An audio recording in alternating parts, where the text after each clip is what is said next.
Hey there, welcome back to another video. This time around, it is my review of the 2023 sequel, The Wrath of Becky. Now, the first film was a pleasant surprise to me. I, for the most part, enjoyed it. I thought it was a fun, bloody take on Home Alone or Home Invasion movie. Had some good action in it. Had some nice, stylish direction by Jonathan Milott and Carey Mullion, and I honestly really liked the lead performance by Lulu Wilson, who played Becky, and I also felt that Kevin James was surprisingly not that bad as the leader of this neo-Nazi group. So that was a film that I did enjoy. So I was curious about this sequel when it was announced. I was like, okay, all right, Becky 2. I like the first film. Let's see what this one is all about. Let's see if this is as entertaining or as surprising as the first. And the answer is no. It's not as entertaining as the first film, and it's not as surprising when it comes to its quality as the first. This is definitely a step down, but I wouldn't say that it's a bad movie, though. And I don't think that it's a particularly awful sequel. It's just one of those films that is just kind of there.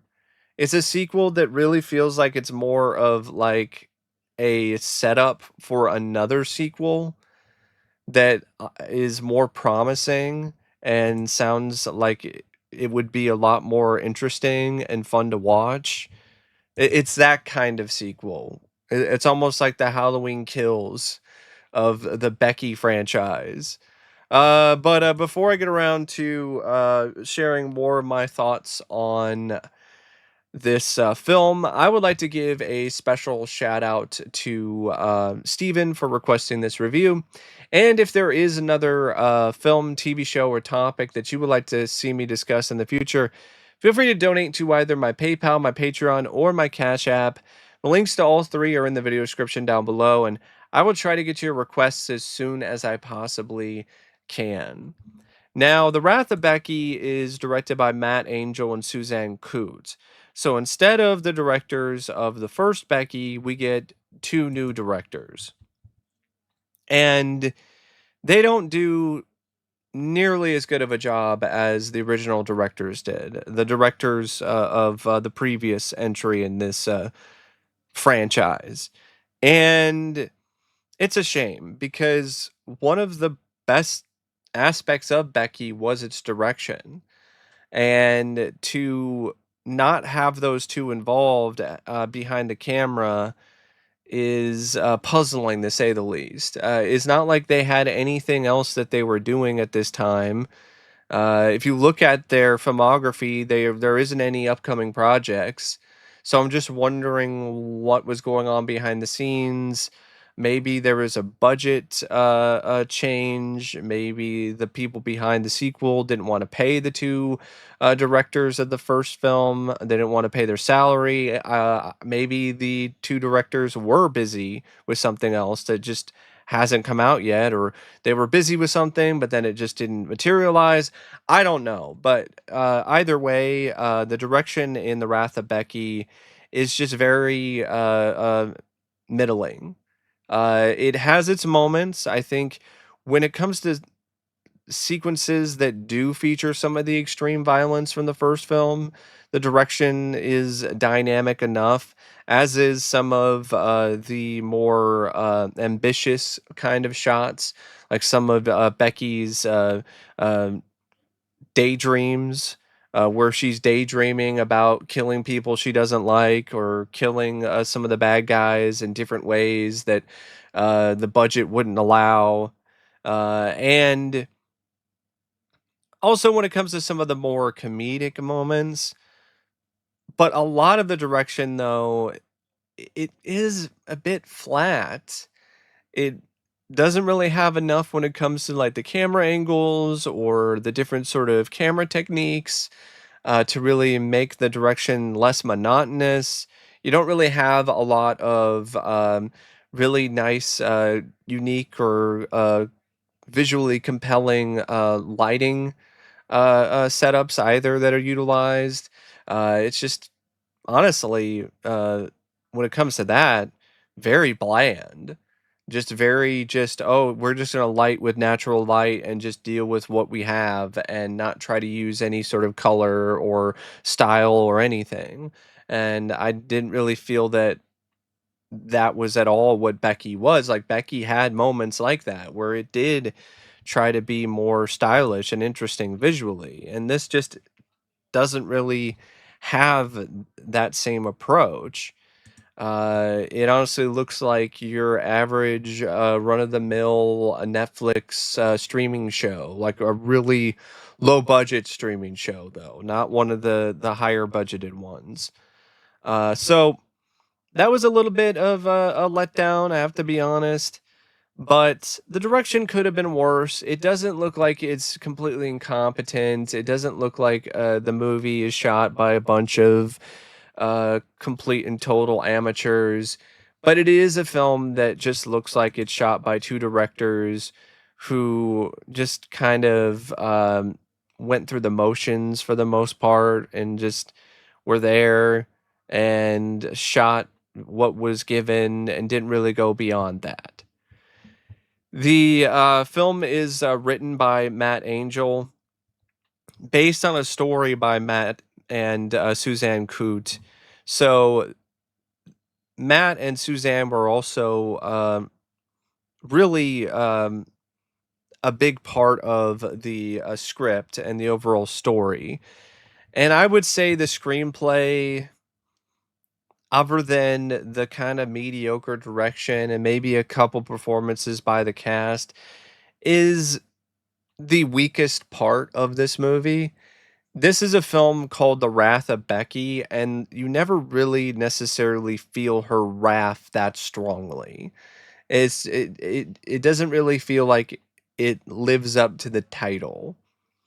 And that's crazy because the first Becky had a lot of wrath, had a lot of violence, and definitely felt like something that tapped into this darker side of her character where she essentially starts to take out these bad guys like she's Mikey.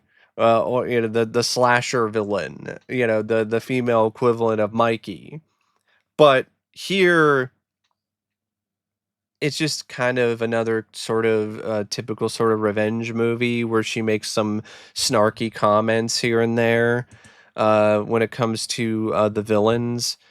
And because there isn't a lot of action, there isn't that high of a body count, and there barely is any gore in terms of what you see on screen, it really leads to a film that is a bit disappointing, especially when it comes to what you're expecting from this sequel. So if you're when it comes to the bloodletting, when it comes to the kills, when it comes to the action, this is not anywhere near as good as the first. So that is definitely where I think the writer faltered the most. But when it comes to some other aspects of the script in terms of the social commentary, the usage of some other characters that are introduced into the story to provide Becky with some extra heart, and to also, in a lot of ways, make her story even more tragic.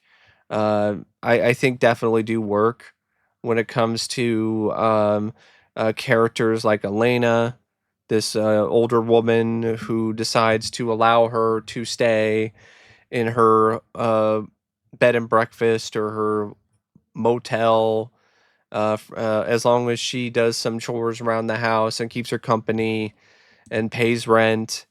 And it's almost like in a lot of ways, a maternal figure for Becky.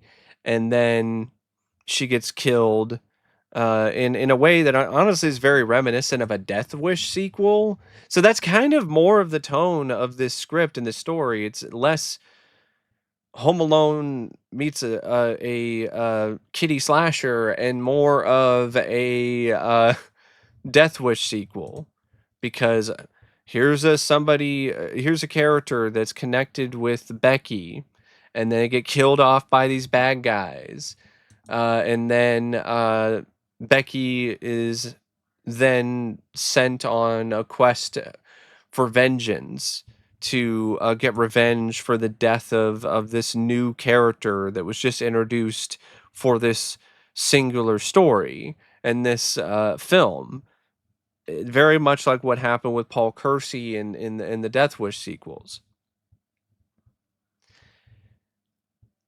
But I think, that can work for sure. If there was more action and there was more creative, memorable kills like in the first film, then I think that would be something that I could probably get behind.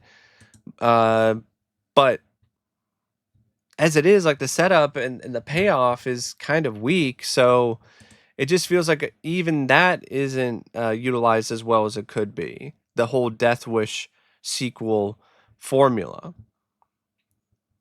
It seems like the writer was better when it comes to establishing the motive for these villains, the social commentary with the noblemen, who are definitely intended to be a take on Proud Boys or some of these far right extremist Republicans who are a bunch of sexist, racist uh, pieces of shit. Uh, and all they're missing is really a white hood and a white uniform, because they might as well just be an extension of the KKK. Those kind of uh, um, extremist characters. And I did like that the writer, he was willing to poke fun at them, to poke fun at how ridiculous some of their views are, as well as how dangerous they are, but also how ridiculous they are and how two-faced they are too. Like how one of them is actually trying to say that he has a wife and a kid in order to save his life, because Becky's got him cornered. And actually, he does. He admits he has a wife and a kid, and he's trying to get Becky to let him go because he's trying to say that he'll change his ways if she lets him go. But Becky then asks him what the name of his son is, and he says Adolf. So like there are some genuinely funny bits of satire in this script. And the villains are definitely established as a group of guys who want to see Becky hunt down and kill viciously. And, Seann and DJ. And I believe the other one is, I think the other guy is Anthony. Yeah, Anthony, um, who, yeah, Anthony, um, DJ, Seann, as well as this other guy named Twig, and Seann William Scott, who plays the leader of the noblemen, and Daryl Jr. So I think Matt Angel does a good job making these noblemen into the opposite. Guys who aren't so noble, guys who you want to see get their comeuppance in the end, because they overreact to Becky just tossing some coffee in one of the guys' laps because they're giving her shit at the diner that she works at, and then she spills some coffee in this guy's lap on purpose, and then they go to the extreme of, we're gonna go break into her home, and we're gonna essentially kill her. Like that's the whole plan, is that Sean's gonna kill her, but then Elena shows up, and then uh, she winds up getting killed instead. and they wind up taking Becky's dog and slam her head into the side of a wall and essentially just leave her there. And Becky wakes up and then gears up again and then decides to go and find these guys and take them out and kill them and get her dog back. And that's the bulk of the story. It's not very long, so I will give the writer credit for that as well. Like he doesn't really take that much time to really uh, uh, flesh too many things out. He really does a good job in terms of making things uh, in my opinion, interesting enough and not really waiting too much in order to really start the carnage or start the action. The action that you do get, though, isn't really as strong as it could be.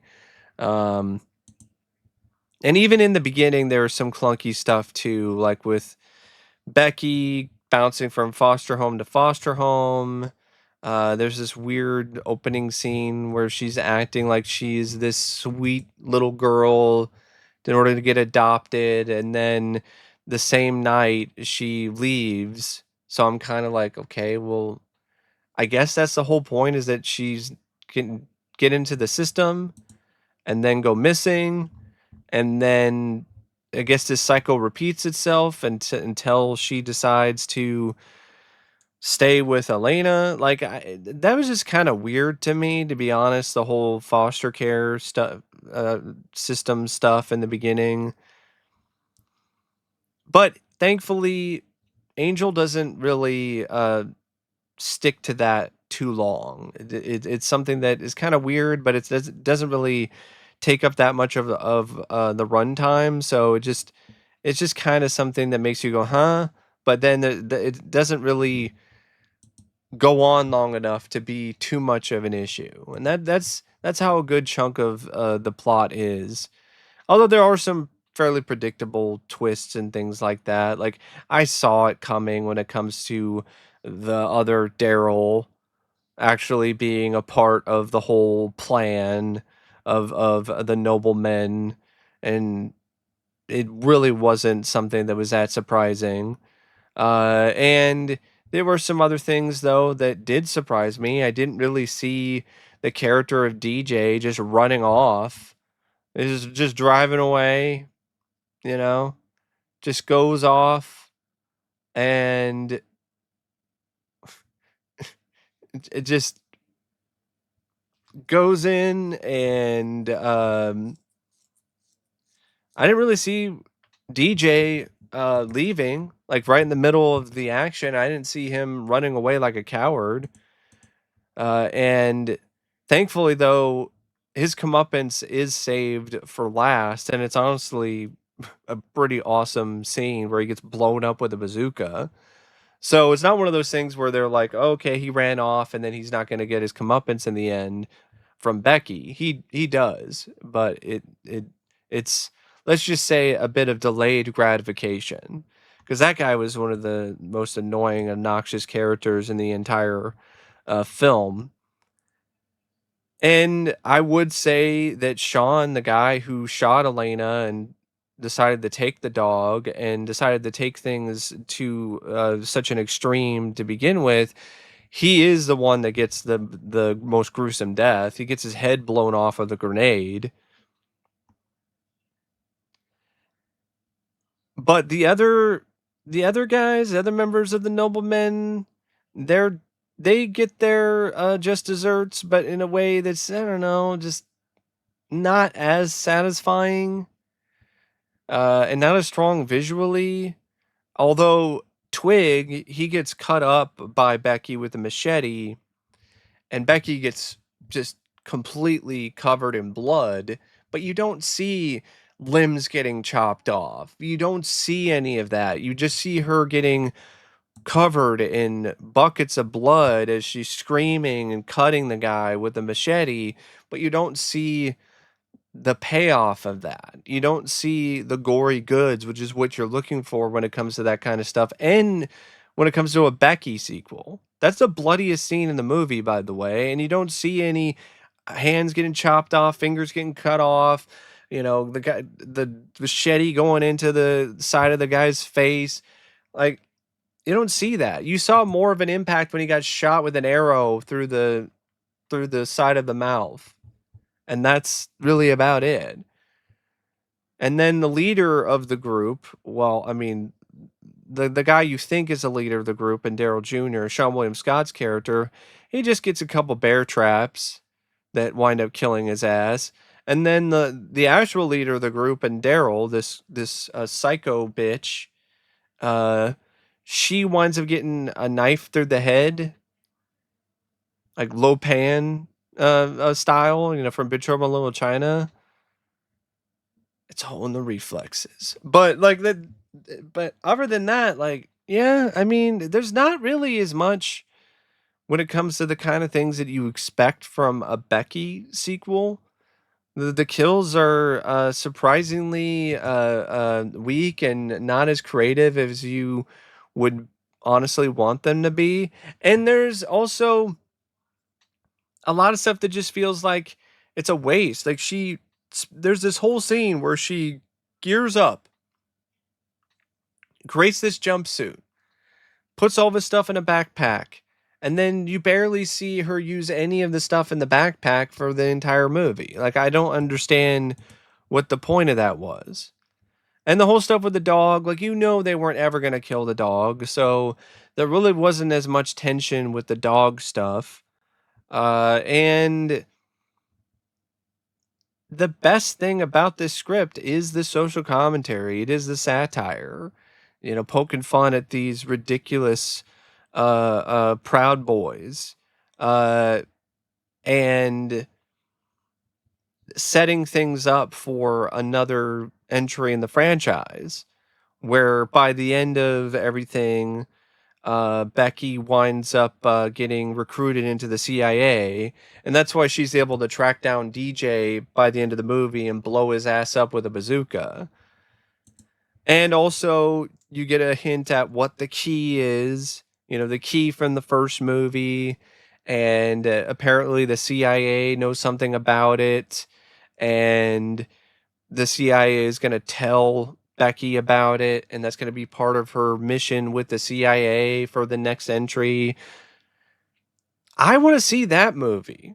I want to see the movie where Becky is using the flash drive that she took from Daryl Jr. and tracking down all of these noblemen and taking their asses out. Like, I want to see that film instead of what this was. I think you could have had a better movie if she stole the flash drive, and then in order to draw Daryl Jr. and the rest of the guys out, instead of her just hiding out in their cabin, she steals the flash drive and just goes cross country, finding these other members of the noblemen and just taking them out one by one in various different bloody and creative ways, and then sending cryptic messages and basically just making Daryl and his men just incredibly more paranoid until she finally does show up,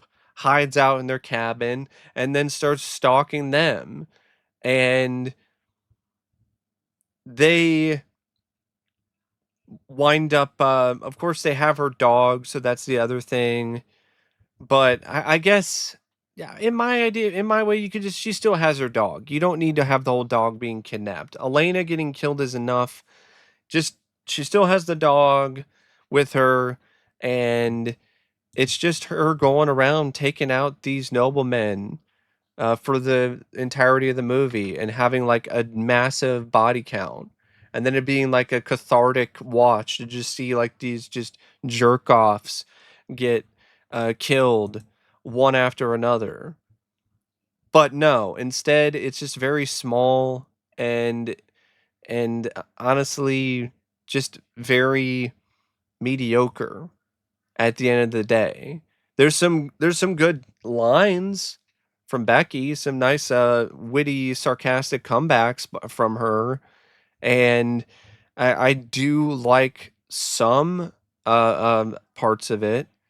I do think that it has a good sense of snarky, dark humor. And like I said, I don't mind the idea of the noblemen. I don't mind the idea of taking a Death Wish sequel and patterning that, or using that as a pattern for Becky too. But just the way that Angel put everything together in the end, it's just not as satisfying or as strong of a sequel as it could have been. Now, the cast, it's also kind of mixed to me. Lulu Wilson is still good in this. I still think she does a good job playing Becky. She's more of a teenager here. She's a very sarcastic, sardonic teen this time around.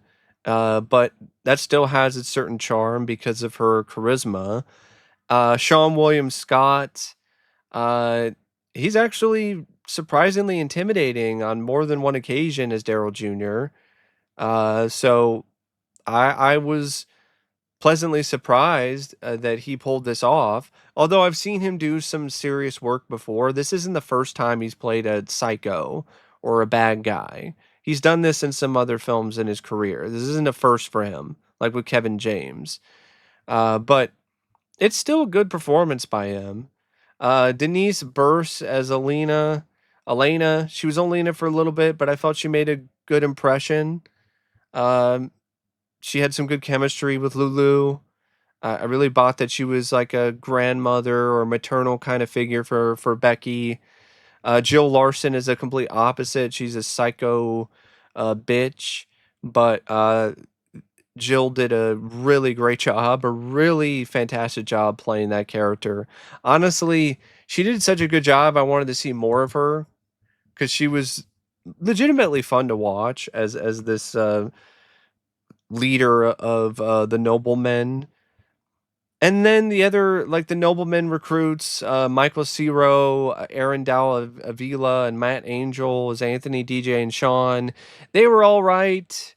I would say Seann, Matt Angel, surprisingly enough, he was the better of the three.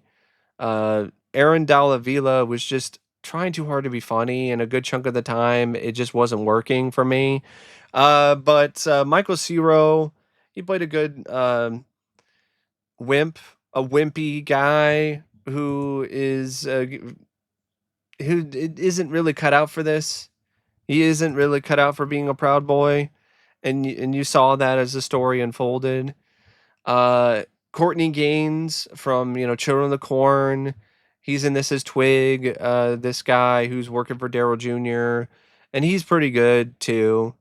Um, the rest of the cast, I mean, there's not really a whole lot to say in terms of the other cast members. I might as well mention Kate Siegel, who played Agent Montana.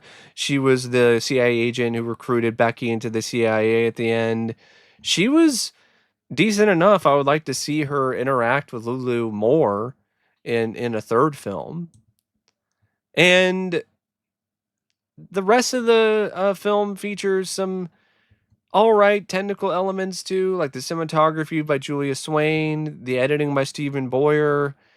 The music by Nima Fakahara is not really that interesting. It's not really that compelling. It's not really something I remember that much, except for I think pieces of music that were already from the first movie, if I remember correctly. And it is a film though that definitely feels like it's a filler. It's a filler entry in what they hope to be a trilogy. That's really what The Wrath of Becky comes across as. Yeah, I mean, I've seen a whole heck of a lot worse. I've seen worse direct-to-video sequels. I've seen worse action films. I've seen worse films in general. But yeah, this was a time waster for me. But anyway, thanks for watching my review of The Wrath of Becky. And as always, I'll see you later. See ya.